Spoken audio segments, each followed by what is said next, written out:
بسم اللہ الرحمن الرحیم۔ السلام علیکم دوستوں، میرا نام رانا شبیر احمد ہے۔ آپ دیکھ رہے ہیں یوٹیوب پہ میرا چینل جینے دو چینل پہ میں آج ویڈیو جو بنا رہا ہوں دوستو، یہ اس پہ ہے کہ ہم ہر حال میں کس طرح خوش رہ سکتے ہیں، ہر حال میں ہر وقت ہم کس طرح خوش رہیں، جو کہ ہمارے لیے رہنا ضروری ہے، خوش رہنا ضروری ہے۔ ہماری طبیعت، ہمارے زندگی میں ہمیں خوش رہنا بہت ہی ہمارے لیے ضروری ہے دوستو۔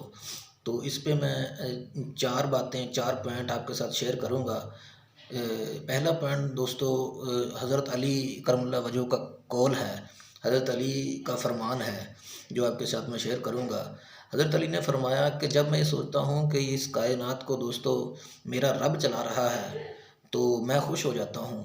تو دوستو اس میں خوشی کا پوائنٹ کیا ہے کہ جب میں یہ سوچتا ہوں کہ میرا رب اس کائنات کو چلا رہا ہے تو میں خوش ہو جاتا ہوں۔ کیوں خوش ہو جاتے ہیں حضرت علی؟ ایسا فرمایا انہوں نے۔ تو دوستو یہ خوشی کی بات اس لیے ہے، آپ کو میں مثال دیتا ہوں، مثال کے ساتھ سمجھاتا ہوں کہ مثال کے طور پہ کوئی انسان جو ہے وہ کسی کمپنی کو چلا رہا ہے، تو وہ بہت ہی ایماندار انسان ہے، تو وہ کسی کے ساتھ دھوکہ نہیں کرتا، کسی کے ساتھ زیادتی نہیں کرتا، تو سب کے ساتھ اچھا ہے وہ۔ تو اس کے جو ہے کمپنی چلانے میں کسی کو دوستوں کوئی پریشانی نہیں ہوگی، بلکہ سب لوگ یہ خوش ہوں گے، اس لیے خوش ہوں گے کہ اس کمپنی کو جو چلا رہا ہے وہ بہت ہی ایک اچھا انسان ہے اور ایماندار انسان ہے، وہ کسی کے ساتھ زیادتی نہیں کر سکتا، اس لیے وہ خوش ہوں گے کمپنی کے لوگ۔ اور دوسروں کوئی فرم چلا رہا ہو، کوئی گھر چلا رہا ہو، گھر کا کوئی سربراہ ہو، وہ ایک اچھا انسان ہو، ایماندار ہو، تو وہ سب کے ساتھ برابری اور اچھا سلوک کرتا ہو، کوئی زیادتی نہ کرتا ہو، تو وہ گھر والے خوش ہوں گے۔ اس لیے دوستو اس کائنات کو میرا رب چلا رہا ہے، تو اللہ تعالیٰ بھی جو ہے کسی کے ساتھ دوستو زیادتی نہیں کرتا، کسی کے ساتھ ناانصافی نہیں کرتا، وہ کائنات کو چلانے میں بالکل کسی کے ساتھ کوئی زیادتی، کوئی کسی کے ساتھ غلط کچھ نہیں وہ کرتا۔ ہم کہتے ہیں کہ جیسے ہم کہتے ہیں کہ کسی کی محنت رائے گا نہیں جاتی، کسی کی محنت رائے گا دوستو کس لیے نہیں جاتی؟ اس لیے کہ اگر وہ صحیح محنت کر رہا ہے، اس نے صحیح محنت کی ہے، تو دوستو اس کو بالکل اس کا صلہ ملتا ہے، اس کا محنت کا پھل ملتا ہے۔ وہ کون دیتا ہے؟ وہ اللہ تعالیٰ دیتا ہے، ہمارا رب دیتا ہے، اس لیے دیتا ہے کہ وہ انصاف کرتا ہے، اگر محنت کی ہے تو اس کا پھل ضرور وہ دیتا ہے دوستو۔ اگر کوئی غلط کرے گا تو اس کو وہ سزا بھی دیتا ہے، اگر کوئی صحیح کرے گا اس کو وہ جزا بھی دیتا ہے، اس کا اچھا بدلہ بھی دیتا ہے، برا بھی دیتا ہے۔ کوئی برا کرتا ہے تو اس کا بدلہ برا دیتا ہے، کوئی اچھا کرتا ہے اس کا بدلہ اس کو اچھا ملتا ہے۔ تو اللہ تعالیٰ، رب تعالیٰ جو ہے وہ انصاف کرتا ہے۔ اس لیے دوستو یہ خوشی کی بات تو ہے کہ ہمارا رب اس کائنات کو کنٹرول کر رہا ہے، چلا رہا ہے، اس میں ہمیں کوئی پریشانی کی بات نہیں ہے، کیونکہ ہمارا رب تعالیٰ کسی کے ساتھ کوئی بھی زیادتی نہیں کرتا۔ یہ دوستو تھا پہلا پوائنٹ۔ دوسرا پوائنٹ یہ ہے کہ جب ہم کسی کے دوسرے کے بارے میں سوچتے ہیں جو ہم سے اوپر ہوں، یعنی کہ جو کچھ ہمارے پاس ہے، جو کچھ ہمیں اللہ تعالیٰ نے دیا ہوا ہے، جو کچھ ہم ان کے بارے میں سوچتے ہیں جو ہمارے پاس نہیں ہے، ان کے پاس وہ کچھ ہے، ہم سوچتے ہیں یار اس کے پاس یہ گاڑی ہے، میرے پاس گاڑی نہیں ہے، اس کے پاس بڑی گاڑی ہے، اس کے پاس بنگلہ ہے، کوٹھی ہے۔ جب یہ ہم سوچتے ہیں تو ہم پریشان ہوتے ہیں۔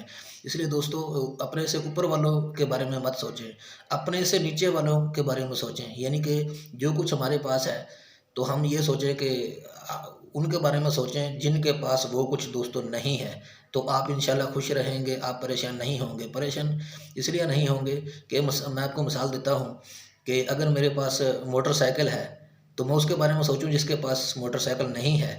آپ کے محلے میں، گلی میں، کہیں بھی علاقے میں ایسا کوئی ضرور ہوگا جس کے پاس شاید غریب ہوگا، اس کے پاس موٹر سائیکل بھی شاید دوستو نہ ہو، تو اس کے بارے میں سوچیں کہ اس کو تو موٹر سائیکل بھی میسر نہیں ہے، تو میرے پاس اللہ تعالیٰ نے موٹر سائیکل کی نعمت تو ہے، میرے پاس موٹر سائیکل تو ہے۔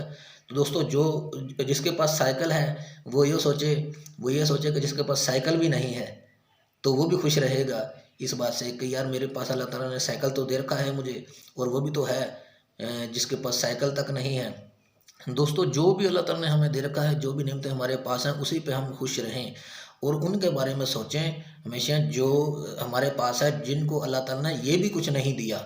ہمارے پاس یہ کچھ تو ہے، ہمارے پاس اچھے کپڑے ہیں پہننے کو، جو کچھ ہمارے پاس اللہ تعالیٰ کی نعمتیں ہیں ان پہ ہم شکر کریں، اور جن کے پاس یہ کچھ نہیں ہے، اللہ تعالیٰ نے ان کو یہ کچھ نہیں دیا ہوا جو ہمارے پاس ہیں، تو یہ ہمارے لیے خوشی کی بات ہے، تو یہ سوچ کر ہم خوش ہوں گے دوستو۔ تیسرا پوائنٹ دوستو یہ ہے کہ ہم اپنی خواہشوں کو کنٹرول کریں۔ جب تک ہم اپنی خواہش کو کنٹرول نہیں کرتے ہم کبھی بھی خوش نہیں ہو سکتے، کیونکہ خواہش جو ہے یہ انسان کو پریشان رکھتی ہے، یہ خوش ہونے ہی نہیں دیتی، کیونکہ جب ہم خواہش ہمارے دماغ پہ ہمارے ذہن پہ سوار ہوتی ہے، ہم کسی خواہش کے پیچھے لگے ہوتے ہیں، کسی چیز کی ہمیں کہ میں نے یہ لینا ہے، یہ مجھے اچھا لگتا ہے، یہ تو ہم پریشان ہی رہیں گے، اسے پانے کے لیے تگ میں رہیں گے، ہم خوش نہیں رہ سکتے دوستو۔ ہم اسی پہ خوش رہیں جو ہمارے پاس ہے۔ وہ غالب کا مجھے شعر یاد رہا ہے، غالب نے کہا ہے کہ ہزاروں خواہشیں ایسی کہ ہر خواہش پہ دم نکلے، بہت نکلے میرے ارمان لیکن پھر بھی کم نکلے۔ یعنی کہ انہوں نے کہا خواہشیں کریں تو پھر تو بہت سی خواہشیں ہیں، جتنی بھی کرتے جائیں وہ بھی کم ہے دوستو، خواہشیں تو ہم کرتے ہی جائیں گے۔ ہمیں اگر اللہ تعالیٰ ہمیں موٹر سائیکل ہمارے پاس ہے تو ہم خواہش کریں گے ہمیں کار مل جائے، مہران کار ہمیں مل جائے۔ اگر مہران کار ہمارے پاس ہے تو ہم اس سے بھی بڑی خواہش کریں گے ہم کہ جناب والا ہمیں ایکسل آئی مل جائے۔ اگر وہ ہمیں مل جائے گی تو پھر بھی ہماری خواہش نہیں رکے گی، تو پھر بھی ہم آگے سوچیں گے، پھر ہم پریشان ہوں گے کہ یار فلاں کے پاس تو پراڈو ہے، تو ہم پراڈو کو حاصل کرنے کی کوشش میں لگ جائیں گے۔ تو اس طرح ہم تو پریشان ہی رہیں گے، کہیں ہماری خواہشیں نہیں رکیں گی تو دوستو ہم پریشان ہی رہیں گے۔ تو چوتھا پوائنٹ یہ ہے کہ دوستو وہ اسی سے ریلیٹڈ ہے تیسرے سے، کہ ہم غریب نہ رہیں۔ تو دوستو آپ سوچیں گے کہ ہم غریب نہ رہیں، غریب نہ کیسے رہیں، ہمارے بس میں ہے یہ؟ دوستو غریب ہم اس طرح نہ رہیں کہ غریب جو ہے کچھ لوگ امیر ہو کے بھی غریب ہوتے ہیں، امیر ہو کے بھی وہ غریب ہوتے ہیں۔ وہ اس لیے غریب ہوتے ہیں کہ وہ اپنی خواہشات کو کنٹرول نہیں کرتے دوستو۔ مثال کے طور پر جو خواہش ہی کرتا رہے گا، پریشان ہی رہے گا دوستو، وہ غریب ہے، وہ سوچ کا اپنی خواہش کا غلام ہے، وہ غریب ہے دوستو، وہ امیر نہیں ہے۔ امیر ہو وہ ہے جو اپنے خواہشات کو کنٹرول کرے اور جو کچھ اس کے پاس ہو وہ اسی پہ خوش رہے دوستو، وہ غریب نہیں ہے جو اسی پہ خوش رہتا ہے دوستو۔ غریب وہ تو غریب ہوا جو اور چاہتا ہے، اور مانگتا ہے، اور مانگتا ہے۔ مانگنے والے کو غریب کہتے ہیں اور چاہنے والے کو غریب کہتے ہیں دوستو۔ جو اور نہیں مانگتا، جو اور نہیں چاہتا، جو اسی پہ خوش ہو جاتا ہے اور اسی کو اپنا مکمل سمجھتا ہے سارا کچھ، دوستو وہ غریب نہیں ہے، وہ امیر ہے۔ بے شک وہ غریب ہے، بے شک وہ دیکھنے میں غریب ہے، لیکن وہ اسی میں خوش ہے، تو وہ امیر ہے دوستو۔ لیکن جو جتنا بھی امیر ہے لیکن اس کی خواہش اس کے کنٹرول میں نہیں ہے، وہ اور چاہتا ہے اور زیادہ، اس کے پاس 2 کمرے کا گھر ہے تو وہ 4 کمروں کا گھر چاہتا ہے، اس کے پاس ڈبل سٹوری ہے تو وہ ٹرپل سٹوری گھر چاہتا ہے، تو وہ تو کبھی بھی دوستو خوش نہیں ہو سکتا۔ اس کی تو اگر خواہشات اس کے کنٹرول میں نہیں ہیں دوستو تو وہ کبھی بھی خوش نہیں ہو سکتا۔ تو یہ میرے پوائنٹ تھے دوستو، اگر آپ کو پسند آئے ہو تو میرے چینل کو سبسکرائب کریں، لائک کریں میری ویڈیو کو۔ انشاءاللہ پھر ملتے ہیں اگلی ویڈیو میں۔ اللہ حافظ دوستو۔